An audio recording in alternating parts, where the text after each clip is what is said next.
Julia grinned at her son as he tried on a new suit. Tall, statuesque, dark-haired. Tomorrow her boy would be married. I can't even believe it. Alex scrutinized his reflection in the mirror, then nodded satisfied. The suit fit like a glove. It's a gorgeous suit, the boy turned to his mother, and the color is good, and it looks expensive. He's also expensive, Julia thought, and said aloud, I'm glad I pleased. At the wedding we'll definitely let a tear, as soon as I see you in full parade. At the wedding? Alex finally took his eyes off the mirror. Mom, are you going to the wedding? We agreed you wouldn't be there. Agreed? Son, I thought you were kidding, what kind of joke is this? Alex paced nervously around the room.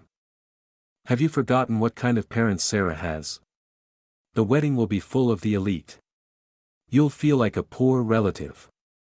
I'll start worrying about you. Mom, are you trying to ruin my party? The son sat down next to Julia on the sofa. He took her hand and shook it lightly. Mommy, just imagine how pathetic you'll look against all those gorgeous ladies. It would break my heart to be so humiliated. Sarah and I will come to you another day, okay? We'll have tea or champagne. You will congratulate us, make a gift. Julia's heart squeezed with resentment. Her own son is so ashamed of her that he is willing to look like an orphan at his own wedding. Why should I look pathetic? Mom objected. I've made an appointment with a good craftsman to do my hair and manicure. I'll wear a decent dress. What decent dress? That blue old thing, shouted Alex and ran around the room again. Okay, he stood in front of his mother. If you don't understand nicely, I'll be blunt. I don't want to see you at the wedding. I may be an asshole, but I'm ashamed that my mother is a cleaning lady. I don't want you to look like a tramp and embarrass me in front of Sarah's family. Is that clearer? Julia, shocked by her son's confession, couldn't utter a word. Alex silently took his backpack and suitcase and headed for the exit. At the threshold, he stopped. Once again I repeat, don't come to the ceremony. No one will be happy to see you there. Alex left a few hours ago. Dusk was thickening outside the window, and Julia sat on the sofa in a complete daze. From shock she couldn't even cry. Tears appeared a little later, when the woman turned on the light and pulled out of the dresser an old album with family photos. In this album was her entire unsophisticated life. Memories came upon Julia with such force that it became difficult to breathe. An old, tattered photograph. A blue-eyed 2-year-old girl stares intently into the lens. The colorful dress is clearly off someone else's shoulder. Next to her is a thin, unfamiliar woman. A confused look, a silly smile. Even in a bad photo, you can see that the woman is drunk. Julia was 2.5 years old when her mother was deprived of parental rights, and she disappeared from her daughter's life forever. Growing up, the girl did not even try to look for her absent mother. Why? Group photo. 10-year-old Julia with unruly golden curls stands in the second row. Third from the left. Life in the orphanage was not easy. The institution where Julia was brought up was an exact replica of dysfunctional orphanages from dystopian 90s documentaries. Cooks stole food, educators shouted in the language, the director encouraged hazing. She was completely uninterested in the ways in which the older boys maintained discipline. 3 pretty girls in waitress uniforms coquettishly pose for a photo on the porch of an establishment with a slightly skewed sign. After graduating from school, Julia didn't think too much about her choice of profession. She quickly found a job as a waitress in a roadside cafe with the telling name, By the Road. The owner, Oliver, paid a small salary, but the main income of the waiter, its tips, and pretty, fast-talking Julia customers tipped very generously. 12-hour shifts terribly exhausted, but the girl was not discouraged. Julia liked independent life. She was given a spacious, bright room in a communal apartment. The neighbors, an elderly married couple, were friendly. Julia had money, albeit not much. In addition, she suddenly discovered a talent in herself. the ability to dress decently for mere pennies. The girl bought clothes in second-hand shops, sewed and reshaped them, turning worn-out clothes into fashionable things. A summer glade in the forest. Happy, laughing Julia in a big ADH of flowers and leaves sits on the green grass. She is embraced by the shoulders of a handsome dark-haired guy in the same wreath.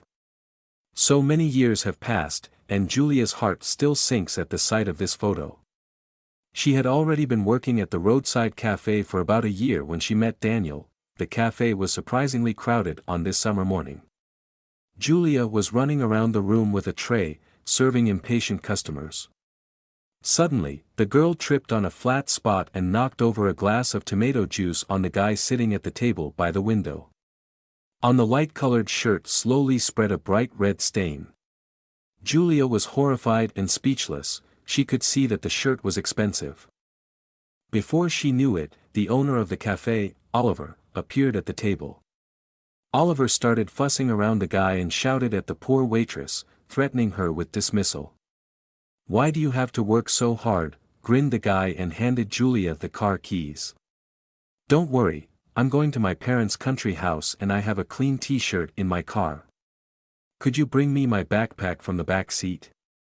"I'll bring it myself," Daniel Nikolaevich, obliging Oliver snatched the keys from Julia, "or this chicken will break something in the car." Left alone with the client, the frightened girl was finally able to apologize. "Excuse me, please, honestly, it's the first time that's ever happened to me. I'll pay for the damages." "Calm down. There's no damage. It's nothing, girl. By the way, what's your name?" "Julia." "And I'm Daniel," he extended his hand to her. Shyly shaking the hand of a stranger, Julia for the first time dared to look at his face. An attractive guy. Tall, athletic. Gray, slightly mocking eyes. Light, charming smile. Oliver brought the client a backpack and offered to escort him to a place where he could clean himself up. Passing by Julia, Oliver asked Riley, "Why are we standing here? Is the shift already over?" She was getting money from a couple in love when she heard a cheerful voice behind her. "Julia, give me a moment of attention." She turned around. At the same table sat Daniel in a fresh blue t-shirt. "Will you take the order?" "Of course." Serving the handsome visitor, the girl felt constrained. Her cheeks were flaming. Oliver personally escorted the guy to the door. Then winked at Julia, "Do not take offense. I purposely yelled at you, or I would have made you pay for the shirt.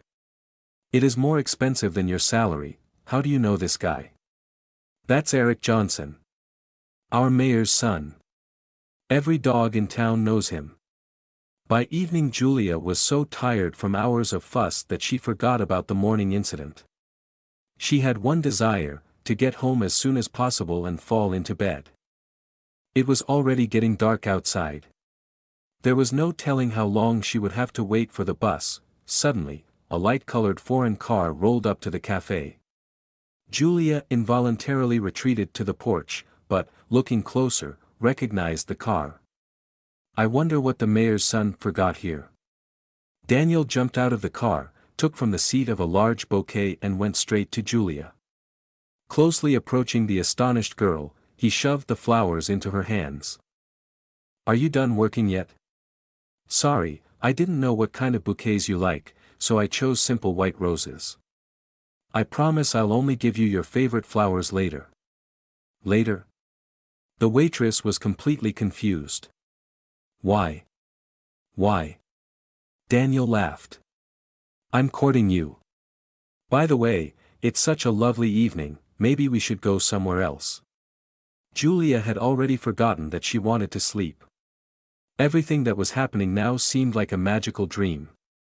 The girl suddenly realized that she was ready to go anywhere with this guy, but, fortunately, she remembered in time about his unassuming appearance. Old jeans, a simple t-shirt, and who knows what on his head. "Tea today," Julia said regretfully. "Then tomorrow?" Daniel did not retreat. "Then tomorrow," repeated the girl. The next day they met, never to part again. It was love at first sight. Daniel, an economics student, successfully passed the summer session, and the couple began to see each other every day. In July, the boyfriend took Julia on vacation. She didn't have a passport, so they spent a magical 10 days in Sochi. Daniel introduced his beloved to his university buddies. A cheerful company, they often went swimming, grilled kebabs in nature. It was the brightest, carefree and unforgettable summer in Julia's life.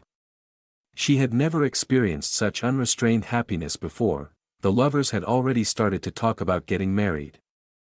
But in the fall all the bright plans for the future collapsed overnight. One day Daniel's cousin saw her brother on the street in the company of a modestly dressed stranger.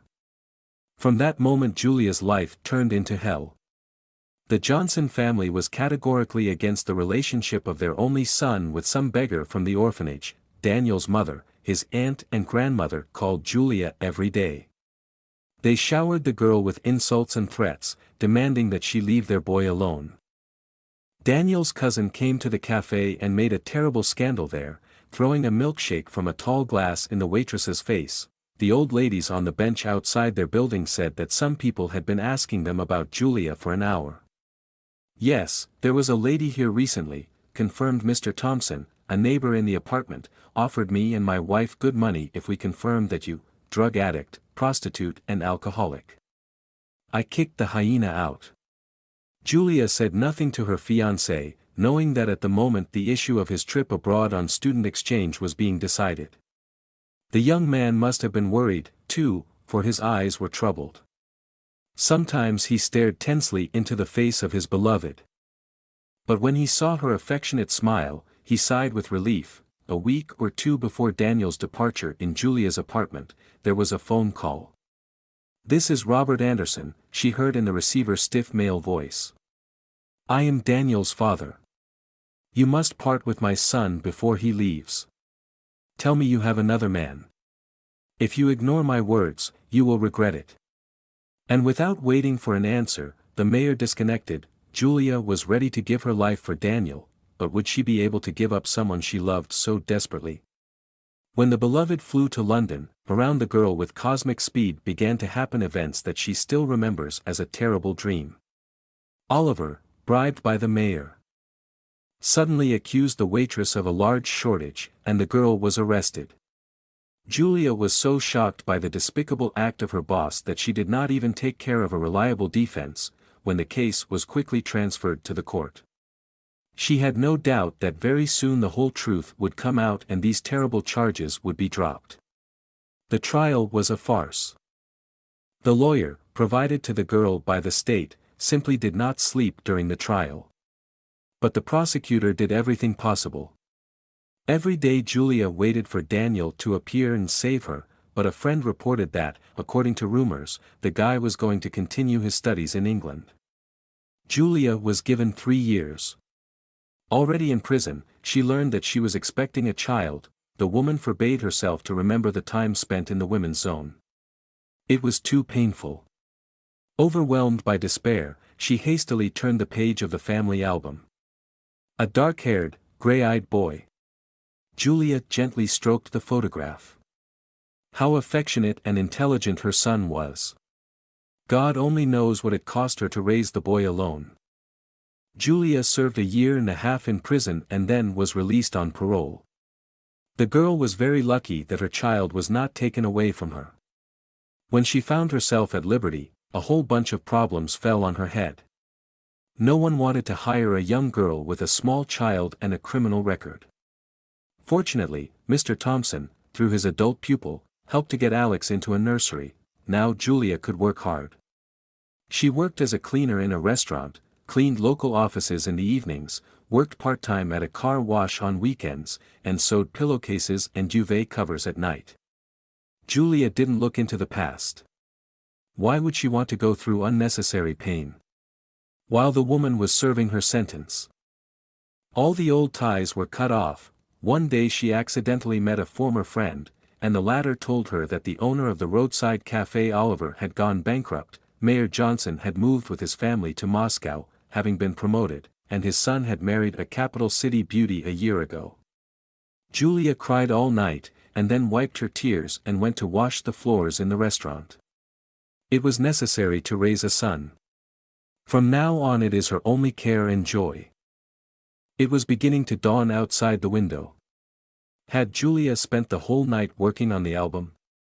She went to bed, but thoughts of her son kept her awake. She always tried so hard to please him with expensive toys, delicious food, fashionable clothes. She was willing to do anything to fulfill his every wish. Whenever possible, of course. If Alex needed a new gadget, he calmly informed his mother, knowing that she would find the necessary amount of money. At the very least, he'd have contracted to scrub floors in some other establishment. Of course, it was Julia's fault that Alex had grown up to be such an insensitive egoist. She never complained to him about fatigue, did not take sick leave. At lunch constantly slipped the most tidbits. No wonder the boy had never once thought about what his mother's money was costing him, and now her own son is ashamed of Julia and does not want the pathetic cleaning lady to be present at the wedding ceremony. I've lived to see it, Julia sighed bitterly, and then turned to Alex's portrait hanging on the wall. Son, I've spent 25 years pleasing you in everything, but this time I'll do on my own accord. Forgive me. The woman got out of bed and pulled out a box from her nightstand, where she kept her savings the old-fashioned way. Plus a month's salary on her card, she had enough for an outfit, hair and makeup. Julia's appearance in the registry office made a real sensation. She always looked young, and after a visit to the beauty salon and it all as if a decade dropped. The male guests looked warily at the slender blonde woman in a luxurious blue dress. During the ceremony, the mother, wiping away tears, admired the serious, a little embarrassed son and his charming bride Sarah. How good it was that she had come here. Then all the guests congratulated the newlyweds. Alex stealthily crept through the crowd to his mother and hissed, "So, my request means nothing to you? I hope you won't go to the restaurant." Not dragged, Julia nodded. "I've already seen everything I wanted." "Hello," jumped up to them blushing with happiness Sarah. "Julia Anatolievna, you look stunning. Your parents invite you to join them at the restaurant." Thank you. But I have to go." "What do you mean, gotta go?" Sarah was indignant. "Ilya, what's going on?" "Really, Mom, what's your hurry? After all, your only son is getting married." Alex with a strained smile invited Mom to the restaurant. When it was time for the parents to congratulate the newlyweds, Julia took the microphone. "Children, be happy. Be happy and love each other all your lives." Julia's short speech contained so many sincere feelings that the guests gave her an ovation. Coming down from the small stage, the woman almost collided with a tall man in an expensive suit. His face seemed familiar to her. "This can't be." "It can't be," Daniel said, blocking her way. "Julia, is it really you? What are you doing here, Daniel?" Julia couldn't believe her eyes. "The bride's father is my business partner. He invited me to the wedding." "What a handsome son you have," Daniel, worried, took Julia's hand. "Why don't we go to the window and talk? Are you alone, without your wife?" "I've been divorced for 10 years. No kids." They talked for an hour. Daniel told how his father, who had flown to visit him abroad, had told him that Julia had met another guy and gone to Moscow with him. Shocked Daniel did not believe his father. Afraid to humiliate his beloved with insulting suspicions, he decided to first find out the truth from his best friend. The friend went to a roadside cafe but did not find the girl there. The owner and the waitresses confirmed the information he had gotten from his father. "I almost went mad with grief. I stayed in England for another 6 months. And from there I came back to Moscow. My father was promoted. Then I got married. Was I happy all these years? Not for a minute. Only when I was young. With you. How have you been living all this time? Let's not talk about sad things, shall we?" Julia suggested. After all, the wedding. I'll tell you everything later, but now ask me to dance. The guests could not take their eyes off the mature beautiful couple, twirling in a waltz. Alex looked at his mother and didn't recognize her. He suddenly thought that his mother, a very attractive woman, in her youth had given up her private life for the sake of her son. For his sake. Alex felt truly ashamed for the first time in his life. For himself, and then the boy noticed that his mom was heading for the exit with some rich guy. Alex caught up with her on the porch. "Mom, where are you going?" "I'm leaving." "You wanted this so badly," his mother reminded him. "Mom, I'm sorry. But where are you going with that man?" "With this man I'm ready to go to the end of the world," Julia sincerely admitted. "By the way, meet your father." Daniel and Alex looked at Julia dumbfounded. She shook her head decisively and smiled. "I think the three of us are going to have a very long and difficult conversation."